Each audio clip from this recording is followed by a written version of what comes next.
Okay, moving on to Kansas State.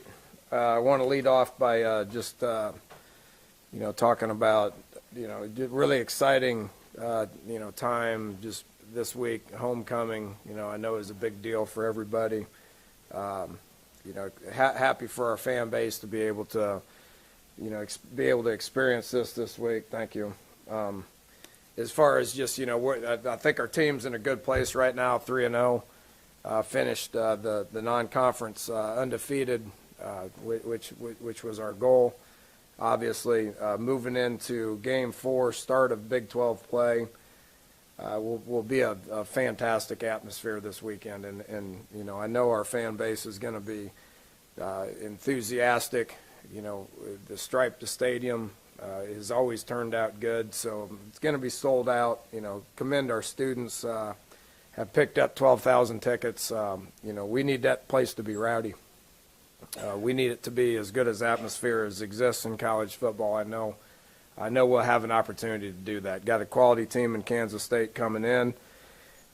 We understand they've been a thorn in our side here for the last few years, and our team is excited about the preparation this week and moving towards getting ourselves in position to be able to put our best foot forward this Saturday against a good quality, well-coached football team in Kansas State. Been talking about it for going on 5 years now. I mean, Bill Snyder's a Hall of Fame football coach. Their team's always going to be prepared to play. It doesn't matter what their record is.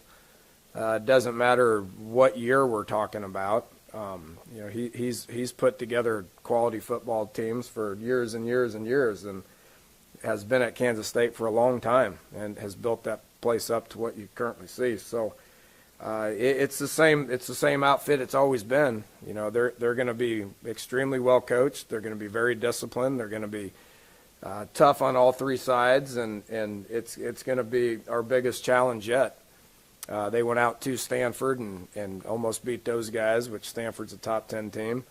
Then they've taken care of business at home the last 2 weeks. So defensively, they're extremely stout, number one in the country, and pretty much every category. So pretty much the same people that they had last year. They're good. They're sound. They're hard to move the ball against. They're sure tacklers, and they got guys with a lot of experience. Offensively, it's they lost some guys up front, but every one of their skill positions has guys with a lot of experience. They got the quarterback back that they lost earlier in the year last year. The Ertz kid's been there for a while. He's tough. He can run. They can run Q power with him. They can run zone read with them and move them around. But then they can also have them sitting in the pocket, play action wise, or just spreading it out. And got some quality receivers. Some returning receivers and a couple of new guys that make them a little different than what they've been like in the past. So that in their run game we know is always going to be good. We got our work cut out for us on defense. What BYU did to us with the big line and the gritty quarterback, the big back, the tight ends and fullbacks, that we didn't handle it as well as we have in the past, and got a big week in order to get better, and I know we will. What's been the difference in the game the last couple of years against these guys have been special teams. We may take 90% of our practice time here in the next couple of days and just focus on special teams. I don't want to sit up here and just say I've been disappointed in what we've done. I thought special teams have been very solid the first two games. Our punt team and has been good. Our PAT field goal teams have been good. Even our punt return team has been better than what it has in years past. So kickoff return, we got to get better.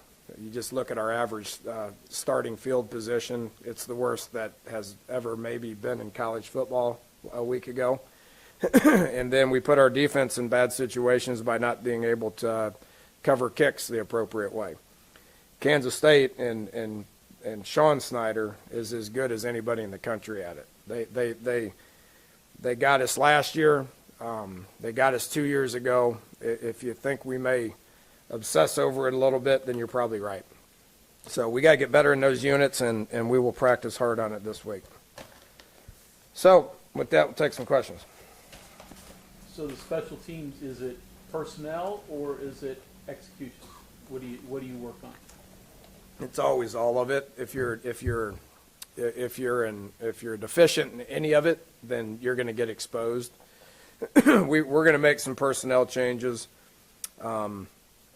We're gonna change some scheme things. We're gonna focus on it and make it an emphasis. And I think you'll see. And it's not just kickoff team; it's kickoff return team as well. We're gonna change some people. There's some guys out there that weren't ready to play yet. You always try to put young guys in positions to be able to get some reps on special teams in order to see where they're at. We got a lot of inexperienced guys, and we put some guys out there that weren't quite ready to go.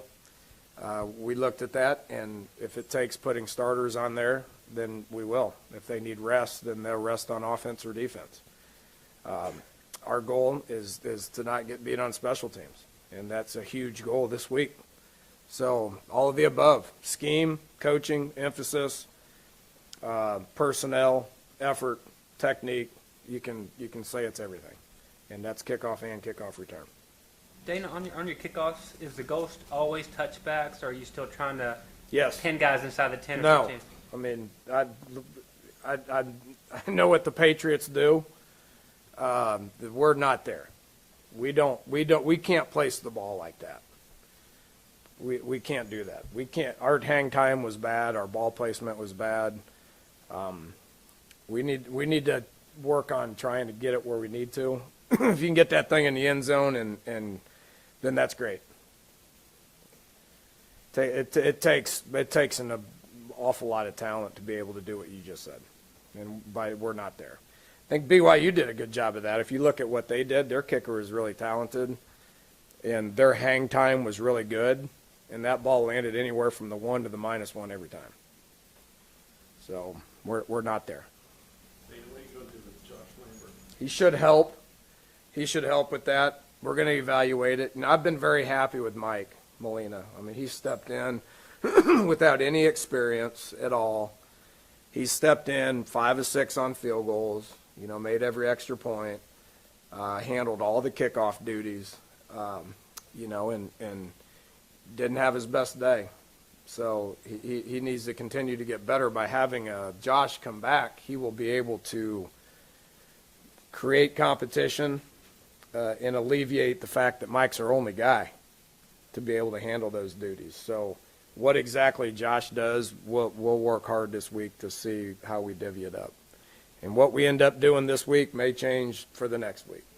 It's good to be able to have 2 guys to be able to handle those loads, and we will evaluate where they're at and see what we need to do. But they'll both see action. Coach, Heath and Pringle seem like they have some pretty good return numbers for K-State. And it's one thing to maybe scheme things better and put some new faces on special teams, but is it difficult to simulate what those 2 guys will give you will show you guys on game day? I don't think it's hard to simulate it, seeing as how we just saw some pretty good stuff last week, right? I mean, against Missouri, we saw a guy that led the nation in kickoff returns a couple years ago. So I'm not taking anything away from Pringle. He's been a pretty good addition for him. He was a junior college guy that came in and didn't have big numbers in junior college, but is different. He's a good player. The Burns kid they had last year at kick return was an All-American. The Lockett kid they had 2 years ago was an All-American. I'm assuming it probably has something to do with the scheme and their emphasis and how they coach it. So they get the Heath, the punt returner, is second in the league and the top 10 guy in the country. And the Lockett kid they had a couple years ago, when it comes to punt return, they got one on us out here 2 years ago. Might have something to do with their scheme. Sean Sutton's as good as there is. We got to be on guard and work hard this week in countering what he's going to be able to do. Have you seen enough on these guys? I mean, you got the Stanford game, and you got 2 blowouts in half a game. Have you seen enough tape to know what they've got? You can go back 5 years ago and look at it, and No, it is, but not a whole lot different than last year. Defensively, it's not. They got a lot of returning guys. I mean, they're pretty entrenched with their program to where they got a lot of depth that you'll see from year in to year out. From an offensive guy looking at their defense, I'm good. I know who they are, and a lot of returning guys. They got really good players. I mean, they got better and better and better and better throughout the course of last year. You could see their improvement, showed it against us. And then they go out, and a lot of the same bodies are out there stopping Stanford, who's pretty good offensively. So, and then they've shut out their opponent basically the last two weeks. So, no, we are offensively. They're creative. We know who their bodies are. You got a pretty decent sample size of that, so no worries at all. You've juggled your offensive line because you've had to the first few games. Do you think you're in a spot now where you got a 5 you're going to stick with, or is there still maybe some movement up there? Pankey played really well at tackle. Was really happy with him sliding in there. BYU's rush was good. It was a little different than what we saw the previous two. I mean, Youngstown's got draft picks, and Missouri's got draft picks. BYU's got depth and good players up front, and I thought Pankey did a great job of sliding into that role. He looked more comfortable as a tackle now than he has in years past. Colton's going to continue to get better. It takes away from depth on the inside, which is what's concerning at this point. We got to get a couple of guys ready to go. You still plan on kind of rotating Colton and Marcel? Mm-hmm. Yeah, they're 50-50 right now. Dan, I don't think Toys played last Saturday, and then Crawford missed pretty much most of the quarters. I don't know if that had anything to do with the back end, but how does that shape up this weekend as far as who you have available? Yeah, Toyas didn't make the trip. He got hurt. I don't know when it was, mid-game Youngstown. I think he went out in the second quarter against Youngstown. It was a Friday decision. He was either getting on the bus going or he wasn't, and he couldn't, so he didn't play, but we're expecting him back. Crawford didn't play in the second half. He's got a shoulder. We'll see how he looks this week. Depth is when you take away Drayvon, you take away Crawford, and you take away Toyas. I mean, depth is an issue. So, hopefully those guys can go. Danny, you've coached a lot of good receiving corps. Where does this one stand now, in particular, Shelton? Getting better. It's not close to some of the ones we've had in the past. I want you to print that and tweet it and all that stuff, blast it everywhere. But they're getting better. They're getting better. Javon got better last week. Karan was a little inconsistent. They covered DeKeel, which we knew that was going to happen at times. Opened up. We did a lot of underneath stuff, which was good. Threw it to our backs a lot, which was good. Shelton's great. I've said this. I mean, he can track the ball. He's got a different gear. I mean, that dude is as goofy as he is. I mean, that guy can track the ball like I've never seen.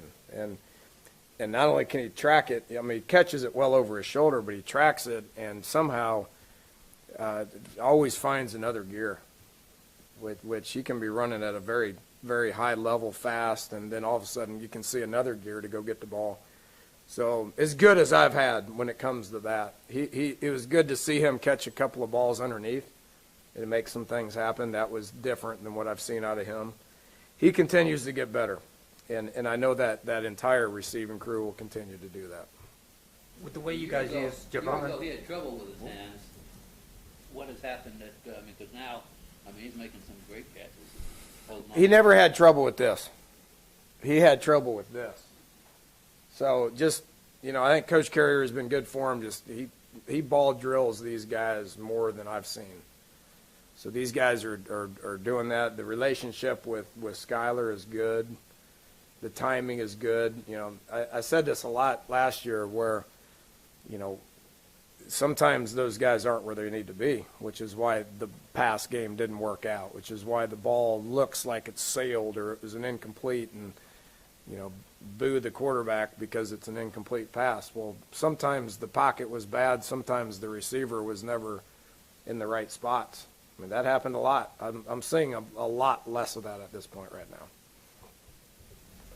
Looked like with Javon, the things you guys did underneath to sort of force him into the offense and get him going. But I also noticed on the vertical route he ran right next to Shelton, and it looked like one of them He was had to not call in the right ball. spot. It's part of the learning curve with the new spot. Okay, and if you looked in the second half, we ran the same thing, and he was in the right spot. So there's a learning curve with much like what we were talking about last year with some of these other guys not being in the right spots. You know, this year it's Javon who's in a new position, and we're trying to deal with him not being in the right spots. So, but it's getting better. And from game 1 to game 2 to game 3, it's been much better for him. He'll continue to improve on that. Over the last few years, when people thought the Big 12, they thought of some of the really high-scoring, dynamic offenses in this league. Heading into conference play this year, what do you think characterizes the Big 12 in 2016? Well, I mean, there's still, 6 teams averaging over 500 yards a game. I mean, it's still an offensive league. I mean, we're averaging more than we're a point less than where we were at the end of the year last year with points. We're 8th. So much for my emphasis.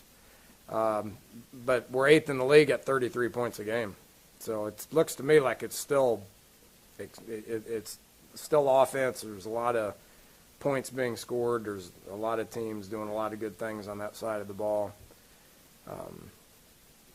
Looks pretty wide open to me, but it usually is. Whoever usually gets picked is usually not the team that wins it anyway. So I know some people are down on the Big 12 right now, but you know, a lot of teams playing a lot of good teams. So what I always say, man, just get judged at the end of the year. Let's get a bunch of teams into bowl games and see how we fare after that. Looks pretty competitive.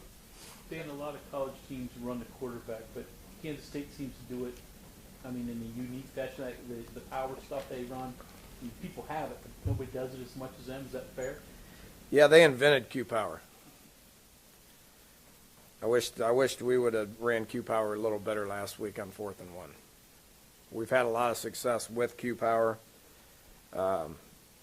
We didn't execute it very good last week. But they do it for a living. I mean, we're not going to run Q Power for a living. We're going to do some creative things with Skyler, who runs some different things and spread sets really well.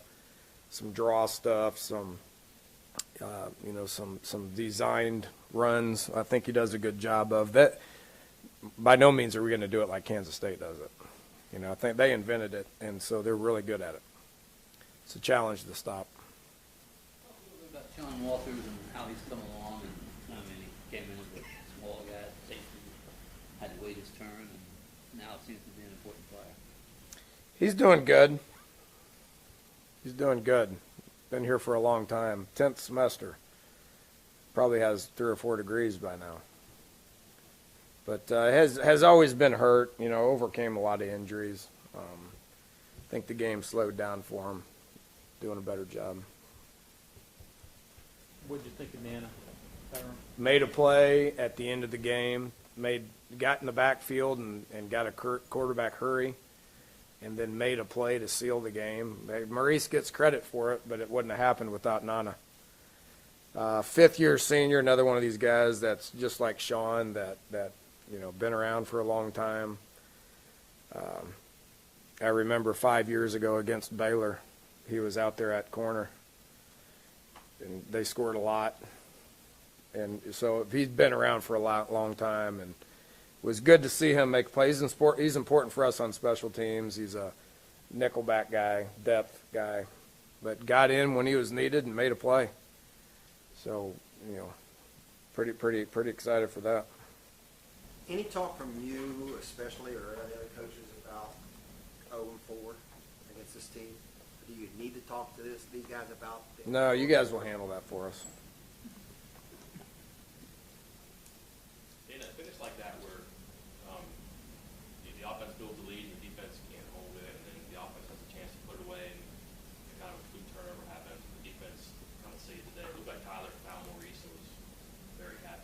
Gave him a big hug. Yeah, and you get the bus and go back. What can something like that do for It's- change? I don't know. It's not changing everything. You're still 3-0, but it could have been much different. And you have good momentum coming